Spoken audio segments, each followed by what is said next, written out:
Well, hello all, and welcome back to the Pipe Cottage. It has been a while since I have made a video, so it's about time to get on board and talk to you for a little bit. I've got a couple things I want to do in this video. First of all, I want to tell you what's been going on and all the different fun things that's been happening with the past 3 weeks, and I want to share with you some more of the new pipes that I've recently acquired. I hope everybody's doing well, and thank you for stopping by and listening to me for just a little bit. But I've not been able to make a video lately because I've been traveling extensively. Every weekend for the past month, I have been traveling to various places. Ave Maria University in Florida. Had an excellent time down there with those wonderful people. Went to Grand Rapids, Michigan, and gave a talk on Hilaire Belloc, and I just got back from Washington, D.C., giving a talk on Flannery O'Connor. Washington, D.C. is the representation of everything that I hate about city life. It's just a nasty place to me. I don't like it. There's not anything about Washington, D.C. that I think is redeemable anymore. It's just a representation of all that I don't like about modern America. But there's a lot of things that I do like about modern America, about America. So no need for that particular adjective. So we will talk about that in just a minute. Now, the pipes that I've recently acquired, I don't know if you know of Mylan's Tobacco Shop in Roanoke, Virginia, but anytime I'm on Interstate 81, traveling up to D.C. or my annual trip to Gettysburg, I always like to stop at Mylan's in Roanoke. And this is the pipe I just bought. It is a Randy Wiley. Look at how pretty that is. It's got a Cumberland pattern acrylic stem. The rustication he puts on these is so nice. It's a quality piece of briar. And I've probably got 4 or 5 different Randy Wiley pipes in my collection right now. And if I'm not mistaken, every one of them came from Mylan's Tobacconist in Roanoke, Virginia. It's the only pipe shop that I've ever been to where they sell a quality collection of Randy Wiley pipes. And so I'm impressed with this pipe. But I want to use that one as sort of to contrast another pipe I just bought. I have always been reluctant to buy Peterson 86. You know, the Peterson 87 is what I usually admire. But I picked up one of these Peterson 86 Dracula.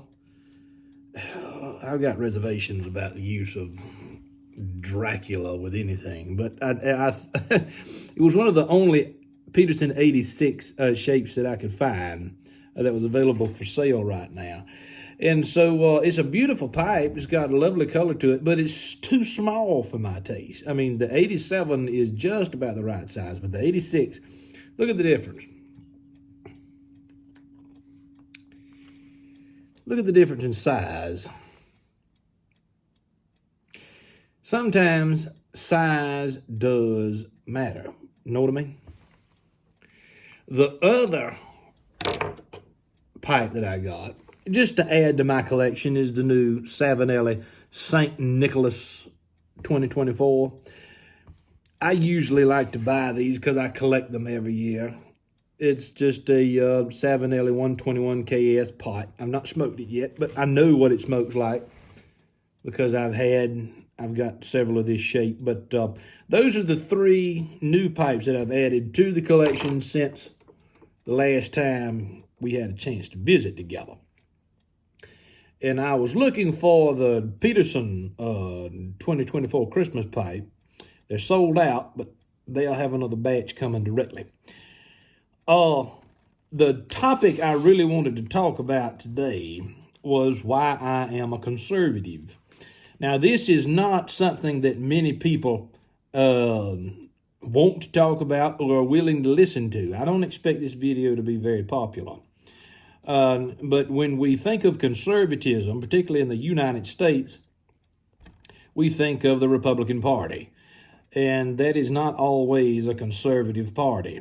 So I do not equate the two. I do not equate the Republican Party with traditionalist conservatism. Sometimes the two may overlap, but most of the time they're not the same thing. I posted on YouTube, I made a post probably 3 or 4 days ago, inquiring as to whether people thought that pipe smokers are generally traditional and conservative people. And overwhelmingly, the response was in the positive, that yes, the people who commented were in agreement that pipe smokers in general are conservative and traditional-minded people. But most of what I talk about and lecture about on the lecture circuit has to deal with conservative thought and conservative writing, not so much conservative politics. No, it's not always the same. Conservatism is not at its best a political platform. At its best, it is a philosophy and a way of thought. So don't think that I'm talking politics when I talk about conservatism, which unfortunately is what most people think about when they think of the term conservative. Now, I want to kind of springboard this discussion. I don't know how long this video is going to be. It may last another 4 minutes, may last another 40 minutes. It depends on how enthusiastic I get. The first book that I want to share with you is Richard Weaver's In Defense of Tradition.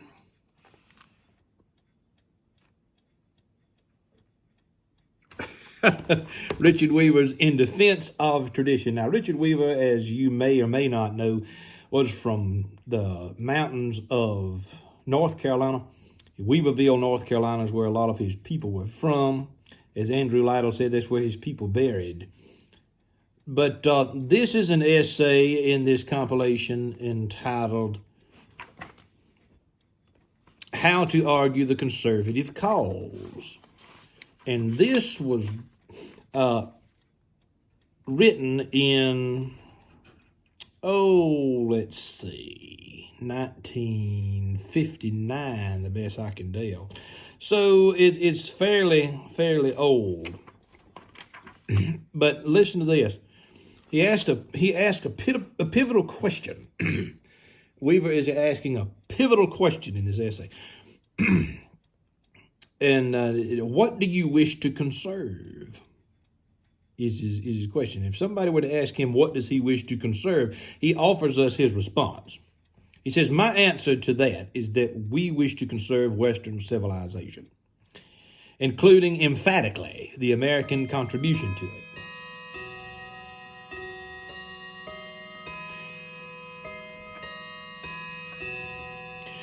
And I do not think that anything less than this is threatened by the movement of international communism.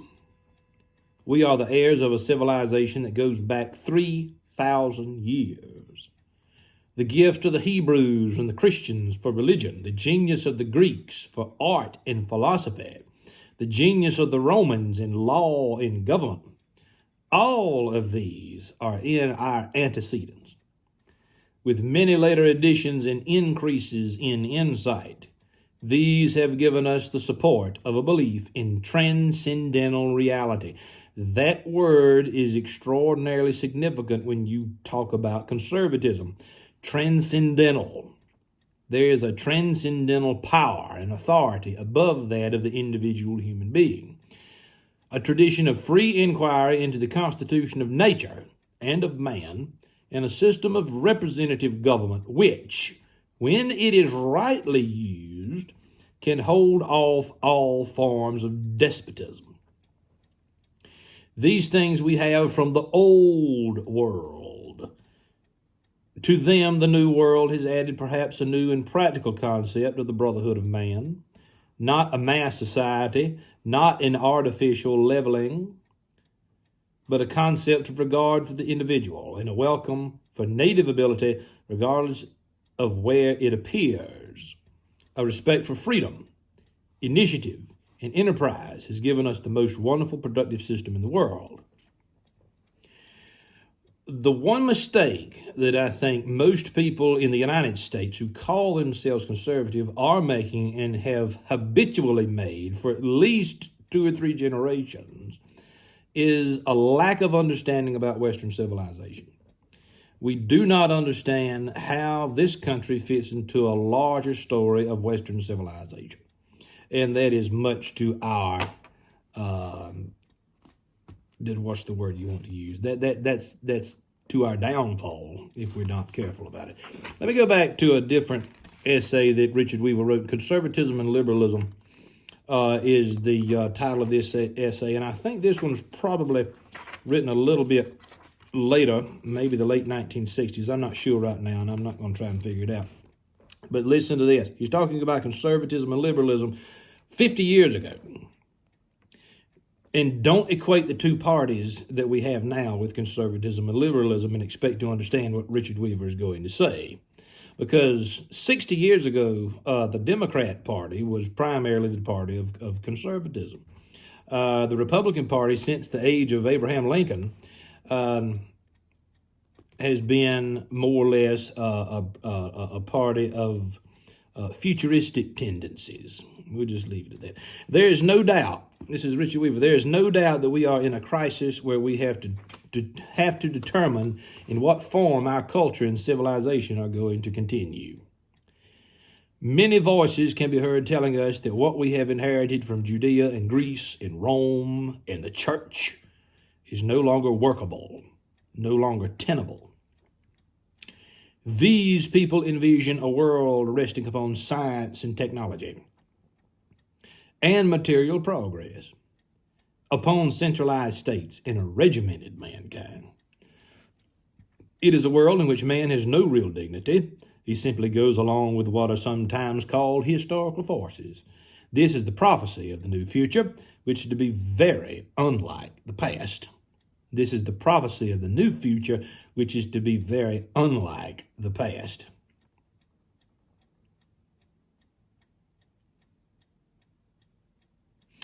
The conservative creed, which I have outlined, is a protest against this.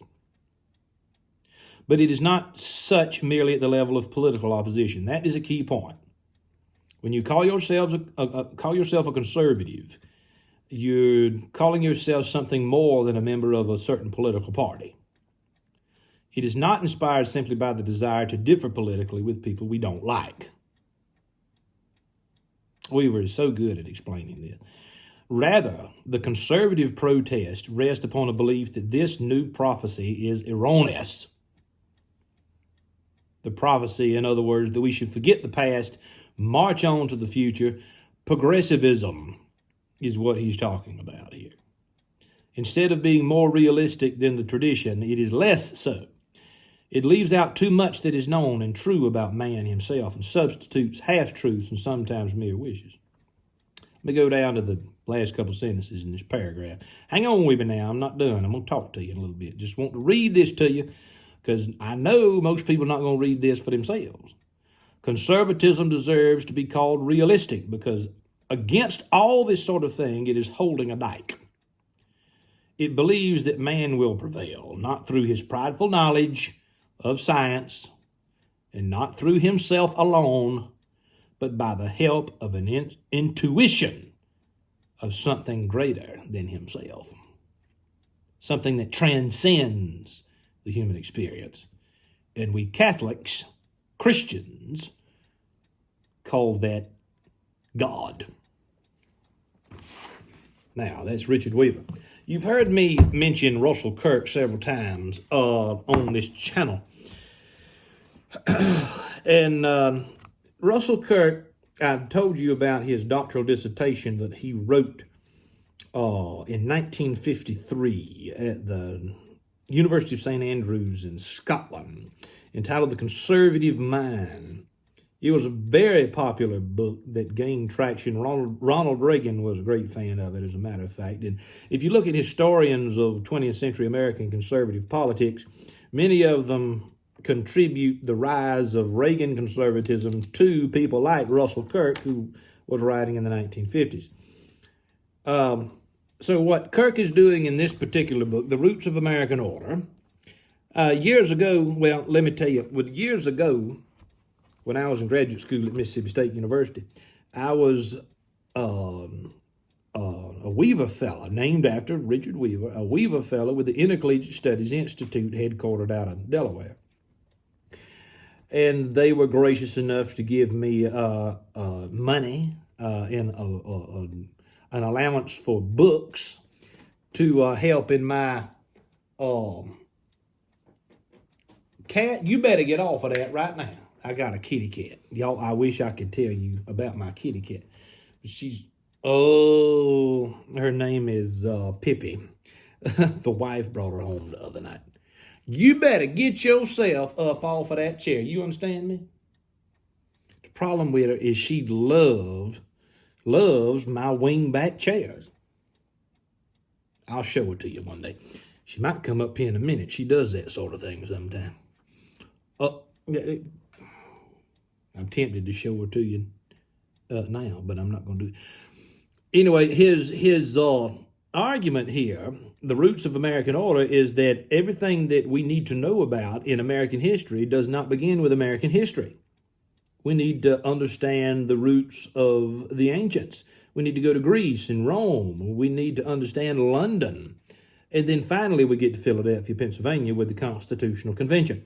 Now, the one thing that I do not agree with Russell Kirk about, and I never have, is that he does not share my perspective on the American Civil War. I don't think that Kirk ever, of course he was a Yankee, I don't think he ever properly appreciated just how destructive that war was for the decline of federalism and how that was understood and how that functioned within our constitutional republic. And I don't think he understood well enough the centralizing effects of the American Civil War and how we're still reeling from those effects today. But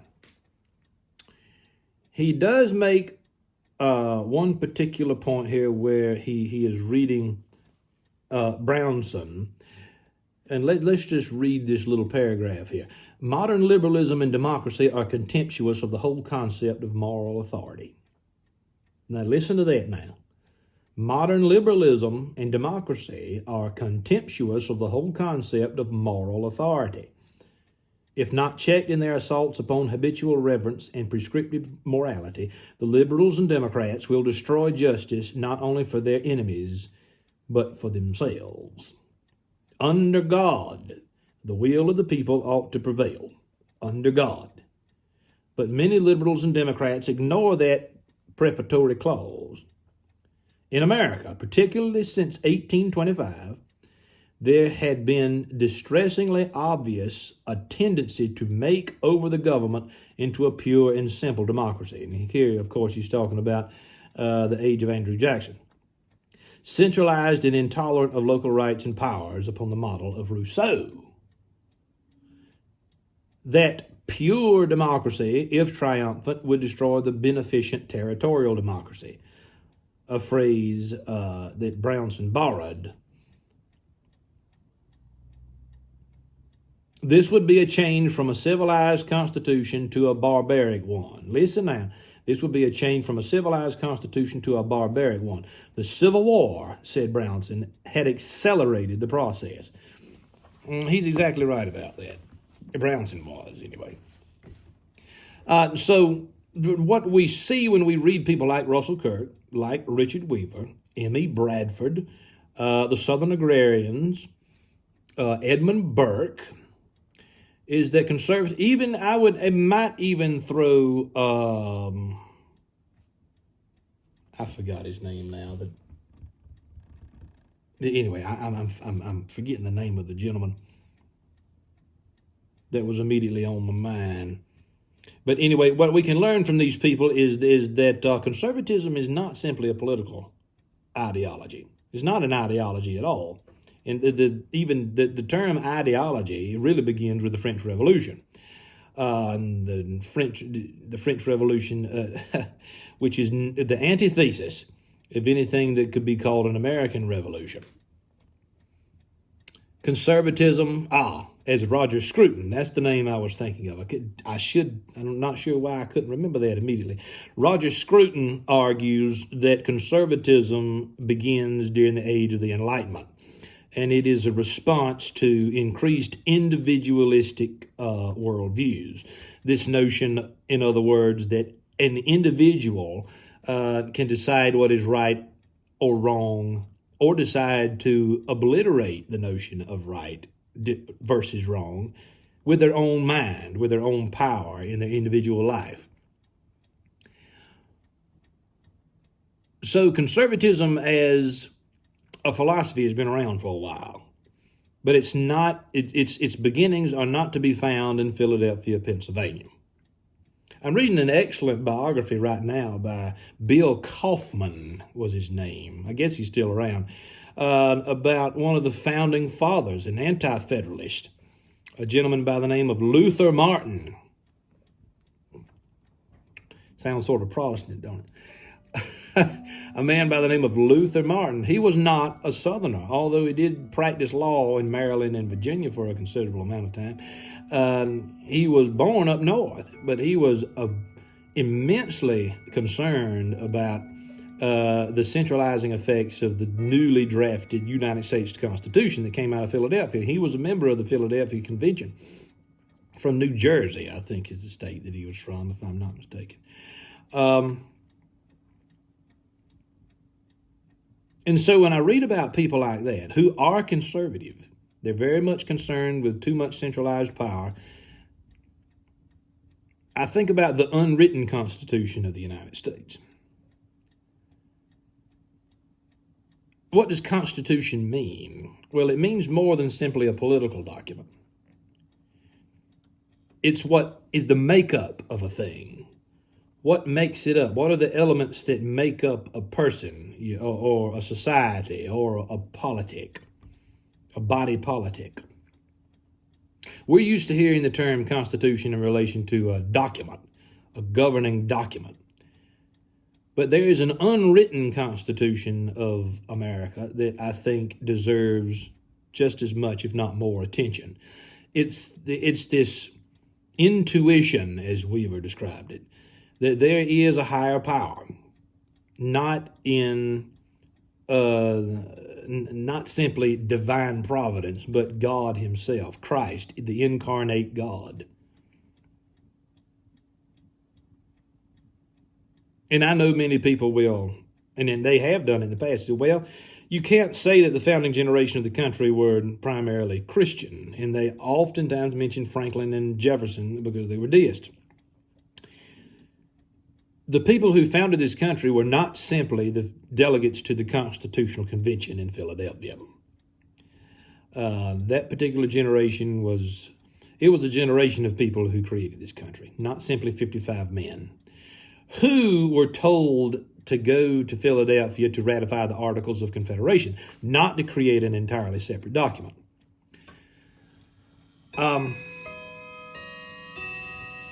So I've got a lot of thoughts about this. I may do another video because there's more to this notion of American conservatism than simply the party of Trump and the party and the Republican Party. You've got to understand something about Western civilization if you're going to understand what conservatism has meant and should continue to mean in American society. What is it that you want to conserve?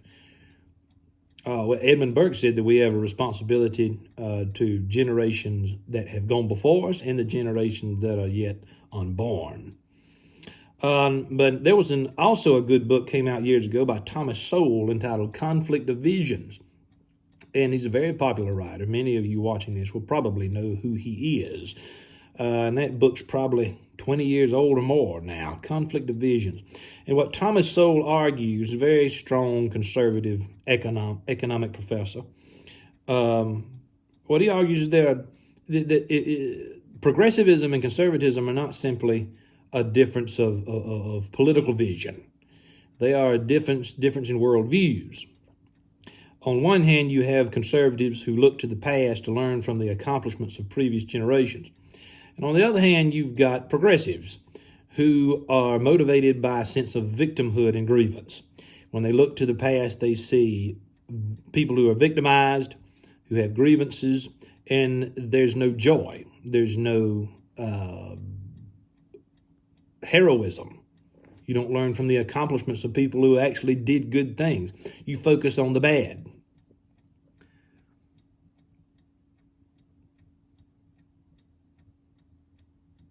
And unfortunately, when we look at modern day conservatism, it is, whenever you mention that term, it is almost always relegated to Republican Party conservatism, how the Republican Party describes it.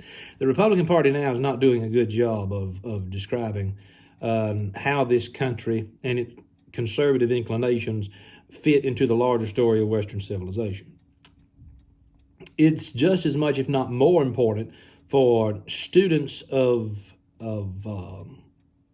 American history to study the history of Greece and Rome and Britain than it is to study the history of our country, which is fairly young and can only give us a limited view of exactly what it means to be a traditionalist and a conservative in modern American society.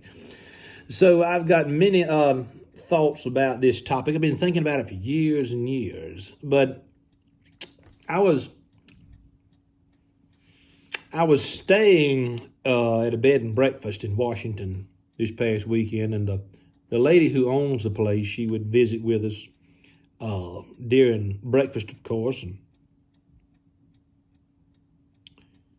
she wanted to know more about my story. And a lot of people, when I start talking to them, they want to know where I'm from and tell me about your story and that sort of thing.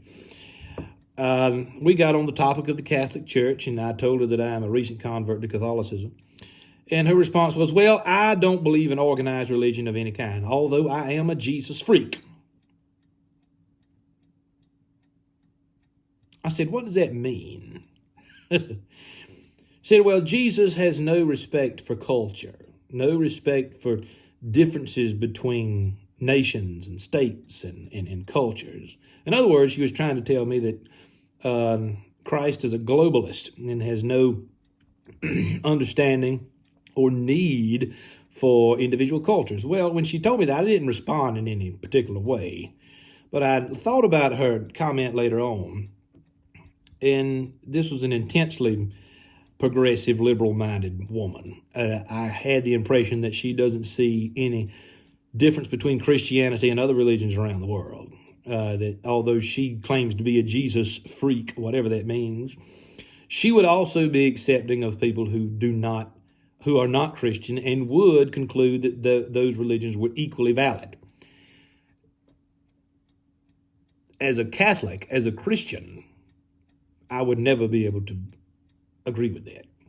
It's Christ or nothing. But we do have a liberal type of Christianity in this country that is more than likely not Christianity at all. But that's probably another topic. But, you know, when it comes to being a conservative, and particularly being a Christian conservative, I think sense of place does matter. I think where you're from does matter.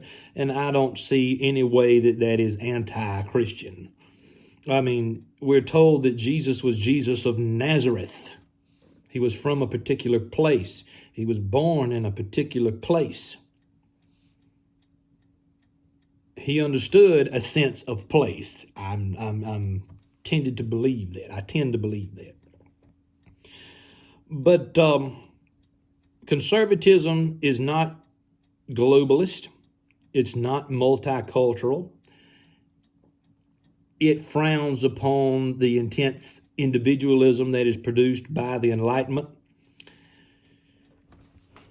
But what does any of this have to do with pipe smoking? Nothing at all. I've told you in a recent video that I have the liberty to talk about whatever I want to talk about, and that's what's been on my mind. I've been thinking about some very, very deep issues, and since joining the church, since joining the Catholic Church, I have been rethinking some of my original interpretations of American history.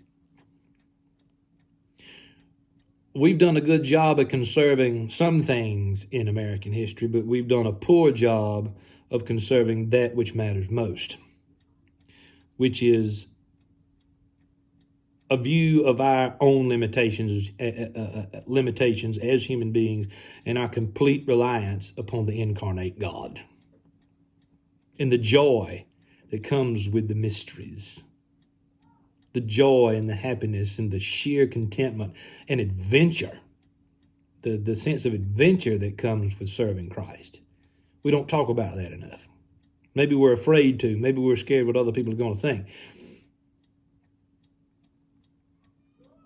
But who knows? Anyway, that's my children out. They're yelling in the yard. I need to go. I've already been going for 30 minutes, much longer than I originally anticipated. I think I'll fire up one of these pipes and enjoy a bowl. May the Lord bless you. May the Lord keep you. This is Alan Harrelson with the Pipe Cottage.